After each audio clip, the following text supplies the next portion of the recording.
बच्चों आज का जो टॉपिक हम डिस्कस करने वाले हैं वो टॉपिक है एसी जनरेटर।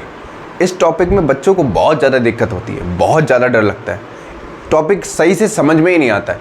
आज आपको ये टॉपिक बहुत अच्छे से समझ में आएगा, ठीक है। तो कॉपी पेन निकाल लो और पेटी पैक होके बैठ जाओ। तो सबसे पहले एसी जनरेटर में यहाँ लगा लो एक question mark. Question mark sir क्यों लगाना है? क्वेश्चन मार्क बच्चों इसलिए लगाना है कि जैसे ही आपने वीडियो स्टार्ट की अभी आपको कुछ नहीं पता है एसी जनरेटर के बारे में, या थोड़ा बहुत पता है, अच्छी बात है, लेकिन बिल्कुल बेसिक से क्लियर करेंगे यहाँ पे, ठीक है। और जब तक वीडियो एंड होगी तब तक ये टॉपिक आपके दिमाग में एकदम घर कर जाएगा, आसानी से क्लियर समझ में आ जाएगा। तो सबसे पहले बात करते हैं कि जनरेटर का काम क्या है। जनरेटर का काम बच्चों सीधा सा कहेंगे कि इलेक्ट्रिकल एनर्जी जनरेट करना है। इलेक्ट्रिकल एनर्जी हिंदी में लिख दें जनरेट करना है। सर हिंदी में क्यों लिख रहे हैं? आपको दिमाग में समझ में आ जाना चाहिए, फिर तो आप लिख लोगे। अब दूसरा सवाल आता है कि ये इलेक्ट्रिकल एनर्जी को कैसे जनरेट करता है। मजा आया ना? पहला क्या है, एसी जनरेटर का काम क्या है? इलेक्ट्रिकल एनर्जी जनरेट करना।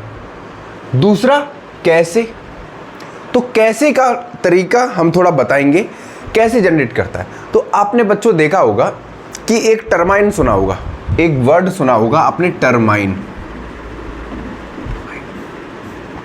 टरबाइन का काम क्या होता है बच्चों? टरबाइन एक बड़ा सा एकदम सिलेंड्रिकल शेप टाइप का बॉडी होता है, ठीक है। आपने देखा होगा जैसे हाइड्रो इलेक्ट्रिसिटी बनाते हैं जब हम, ठीक है, या विंड मिल की मदद लेते हैं, तो वहाँ पे क्या होता है, हाई प्रेशर से पानी इस पे टरबाइन पे पड़ता है, जिसकी वजह से टरबाइन क्या करता है, रोटेट करता है। और रोटेट करने पे क्या होता है, ये मोशन होता है और ये इसकी जो प्लेट्स हैं वो चेंज होती रहती है, जिसकी वजह से वहाँ पे इलेक्ट्रिकल एनर्जी बनती है, ठीक है। अभी हम थोड़ा डीप में जाएंगे, पहले सिंपल सा समझ लो टरबाइन का काम क्या है।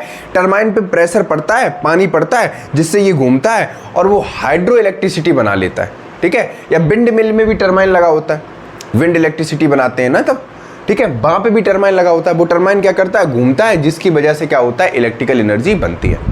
ये तो बिल्कुल बेसिक सा ढांचा आपको समझ में आया। अभी थोड़ा और डीप में जाते हैं। सर ये टरबाइन घूमता है, टरबाइन क्या करता है, यहाँ लिख दो, टरबाइन रोटेट करता है, रोटेट करता है। अब रोटेट करता है तो जाहिर सी बात है ये मोशन कर रहा है। मोशन करने का मतलब है कुछ ना कुछ मैकेनिकल एनर्जी यूज हो रही है, मैकेनिकल एनर्जी को यूटिलाइज कर रहे हैं। तो कहीं ना कहीं मैकेनिकल एनर्जी यूज हो रही है, तो यहाँ पे कहीं ना कहीं काइनेटिक एनर्जी होगी, और वो काइनेटिक एनर्जी फर्दर किस में कन्वर्ट हो जा रही है, इलेक्ट्रिकल एनर्जी में। किस में कन्वर्ट हो जा रही है बच्चों, इलेक्ट्रिकल एनर्जी में।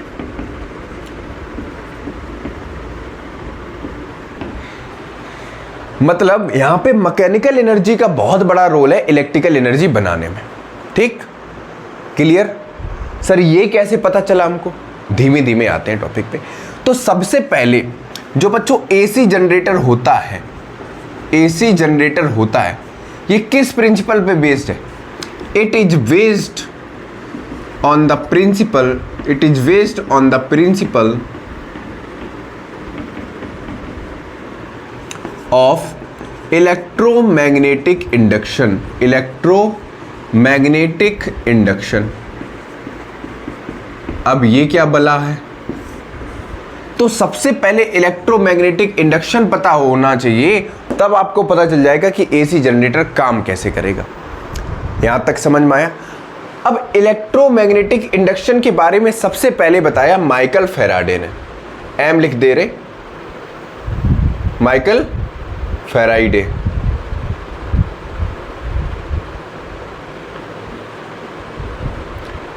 फैराडे की स्पेलिंग देख लेना, मुझे करेक्ट नहीं पता।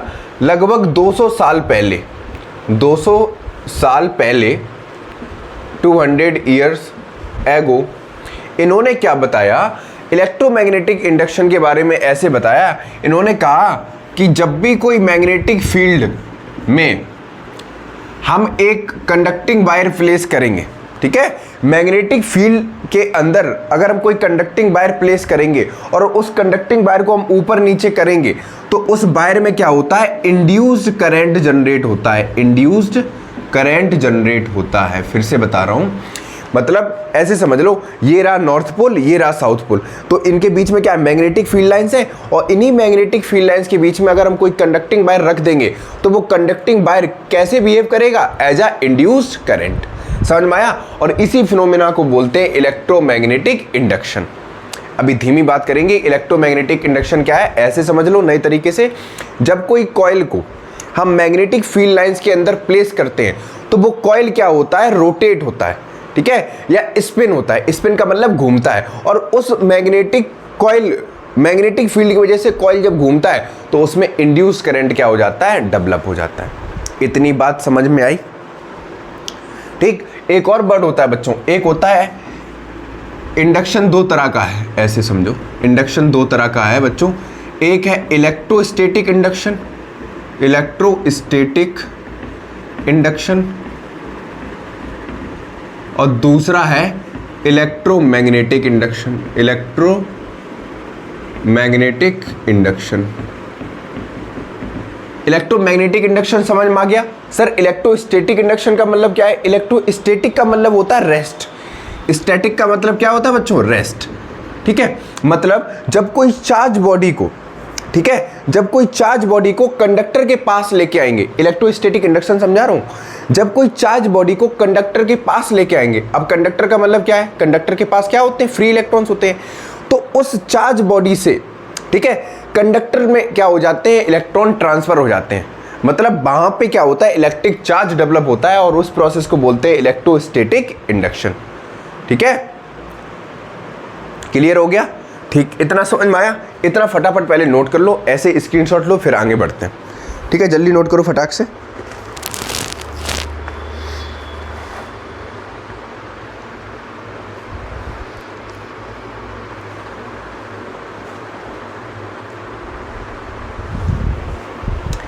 नोट किया? थोड़ा मैं रफ करूंगा यहां पे, ठीक है, बिल्कुल थोड़ा सा रफ करूंगा बेसिक सा। तो इलेक्ट्रोस्टैटिक इंडक्शन आपको पता चल गया।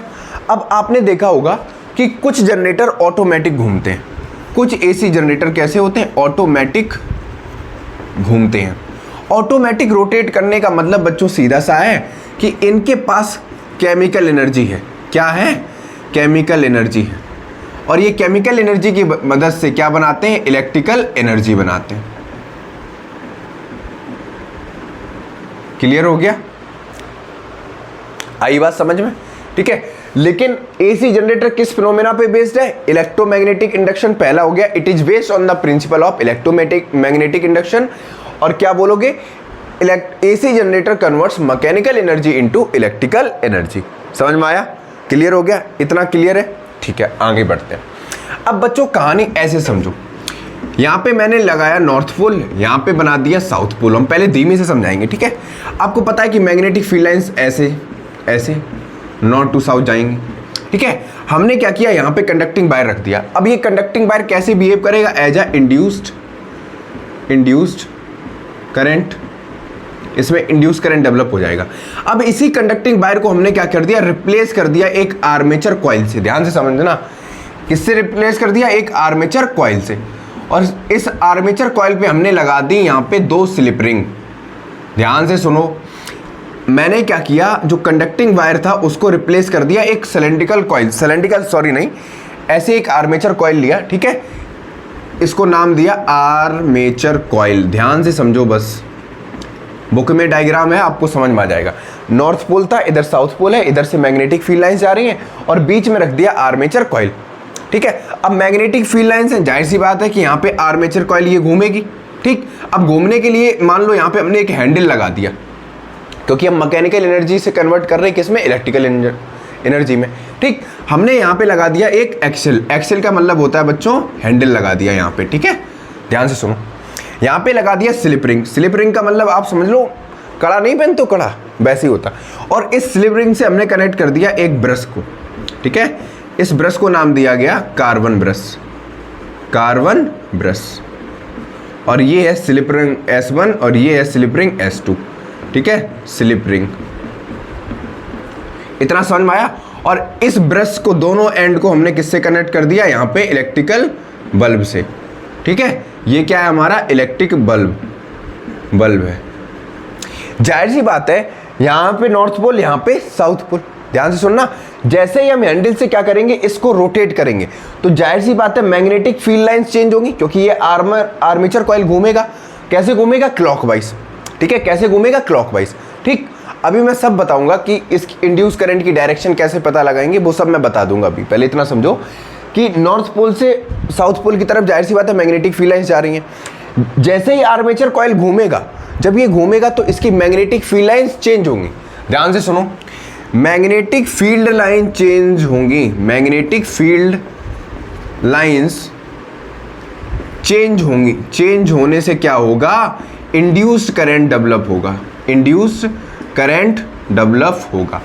और इस आर्मेचर कॉइल के अंदर हम क्या लगा देते हैं? एक सॉफ्ट आयरन कोर रख देते हैं, जिसके ऊपर हम क्या करते हैं? कॉपर से बाइंडिंग कर देते हैं। इसके अंदर क्या है? Soft iron core. ठीक है, और इसके ऊपर हम क्या करते हैं? कॉपर की बाइंडिंग कर देते हैं। कॉपर की बाइंडिंग। कॉपर का मतलब क्या है? देखो, जैसे मान लो, ऐसे समझो, जैसे ये सॉफ्ट आयरन कोर है। ठीक है, सॉफ्ट आयरन कोर का काम सीधा सा है कि जितने भी मैग्नेटिक फील्ड लाइंस जिसके आसपास से गुजर रही हैं, उस सभी मैग्नेटिक फील्ड लाइंस को ये अपने अंदर से गुजरने देता है, मतलब उनको अपनी तरफ खींचता है। और जितना ज़्यादा हम कॉपर की बाइंडिंग इसके ऊपर कर देंगे, होगा क्या? नंबर ऑफ टर्न्स बढ़ जाएंगी, जिसकी वजह से मैग्नेटिक फील्ड लाइंस ज़्यादा रहेगा। समझ में आया? और मैग्नेटिक फील्ड लाइंस जितना ज़्यादा होगा और मैग्नेटिक फील्ड लाइंस जितना ज़्यादा चेंज होगा, उतना ही ज़्यादा इंड्यूस करंट बनेगा। आई बात समझ में? तो क्या सीन है? सीन ऐसे समझो कि देखो, ऐसे समझ लो बेटा, देखो जैसे ये क्या है? आर्मेचर कॉइल है। ठीक है, अब मैग्नेटिक फील्ड लाइंस ऐसे जा रही हैं। ठीक है, अब ये आर्मेचर कॉइल लगातार घूम रहा है। ठीक, इस वाले हिस्से पे मैग्नेटिक फील्ड लाइंस कम जाएंगी, क्योंकि आर्मेचर कॉइल कैसी है? ऐसी है, हॉरिजॉन्टली प्लेस है। ठीक है, जैसे ये वर्टिकली फिर जाएगा, number of magnetic field lines ज़्यादा क्रॉस होंगी। जैसे जैसे number of magnetic field lines ज़्यादा क्रॉस होंगी, करंट ज़्यादा बनेगा। तो ऐसे ऐसे ये लगातार क्या करता रहता है? घूमता रहता है, जिसकी वजह से क्या होता है?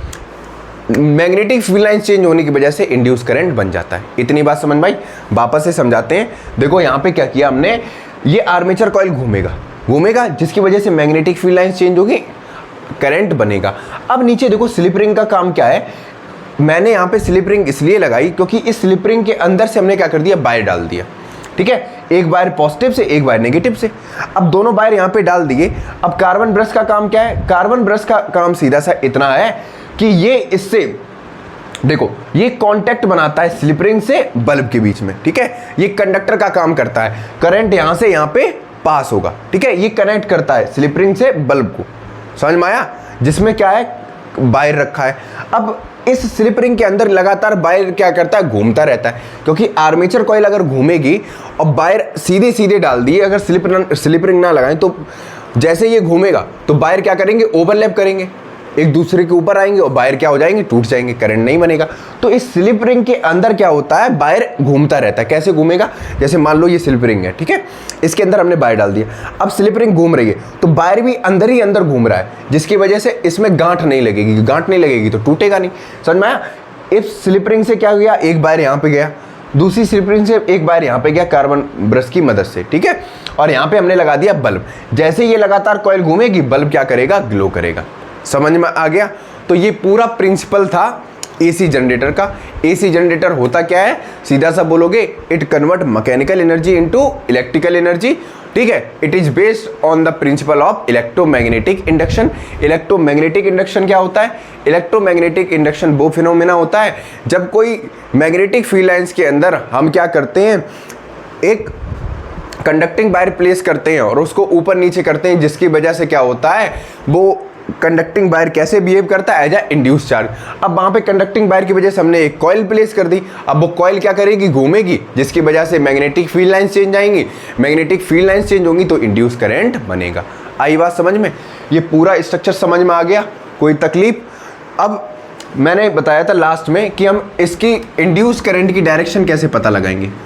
इंड्यूस करंट की डायरेक्शन कैसे पता लगाएंगे?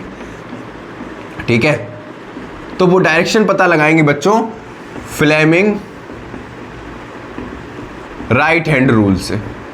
राइट हैंड रूल से इस पे एक अलग से वीडियो बना दूंगा कि फ्लेमिंग राइट हैंड रूल क्या कहता है। ठीक है, वहां पे दोबारा से हम क्या करेंगे, इसी टॉपिक को रिवाइज करा देंगे। ठीक है, मिलते हैं नेक्स्ट वीडियो में।